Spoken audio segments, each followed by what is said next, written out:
So now we have a potential function to calculate forces.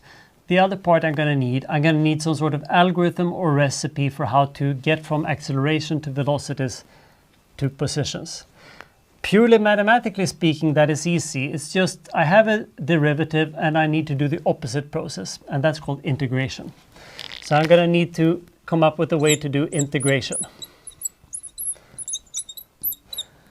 And I'm going to use a particular method called the leapfrog algorithm, or the leapfrog integration scheme. The reason why this is a bit more complicated than mathematics, I'm going to need to do this for finite time steps. And mathematics would be correct in the limit of infinitely small steps. And to handle this, I'm going to draw some sort of timeline here. And then I will draw, we have a time t0, leave some space, t1, and t2. But I will also draw some half times here. I have t0.5 and t1.5. I know that looks strange. The idea behind these half steps is that if I want to move from t0 to t1, but I might want to add a contribution from another function, my acceleration or something, it makes sense to take that at the half time point. I'll show you why this ends up being nice. So assuming that I know the acceleration, I know the positions at, say, a time t1, and I also know the accelerations at that time t1 because I got that from the force. I can say that I would like to calculate the velocity at the time t plus delta t, which is the time step divided by 2. That is the old velocities at the time t minus the time step divided by 2 plus the acceleration at time t multiplied by the time step. So it's pretty much just a linear approximation. What that means that if I had the accelerations here, I'll draw a small a there. And I had my velocity here.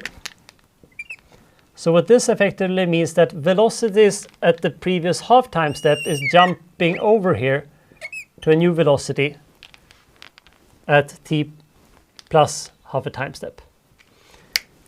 And then it also makes sense, right, that if I'm doing this process, that the acceleration contribution comes exactly halfway. At least it's neat and symmetric. And then I'm going to do almost the same thing for positions. But for positions, I'm now going to say that the position at t plus a full time step, that is the old position at the full time step, plus the velocity as t plus half the time step multiplied by dt. And what that now means is that at the same time step where I had the position now jumps over the velocity at the half time step. And then I get a new position here, and of course also a new velocity. So what this means is that the name here comes from the game when you're jumping over each other's backs, just like frogs. So the velocity, the positions and the accelerations forces here, they will always be at full time steps, while the velocities will be at half time steps. It's a really efficient, neat, and accurate integrator for the way we use it. So why have you never heard of it? I bet you've heard of integrators in numerical analysis such as Runge-Kutta, right? Or B-Man. Well, the difference is that in numerical analysis, you're frequently integrating a simple function such as sin x. The cost of evaluating sin x on your computer is nil. So that you can afford to evaluate that 1 billion times. It doesn't matter. All you're after is very high accuracy. But that's going to be different here. So what happens here? Every time I need to evaluate the acceleration here, I need the force, right?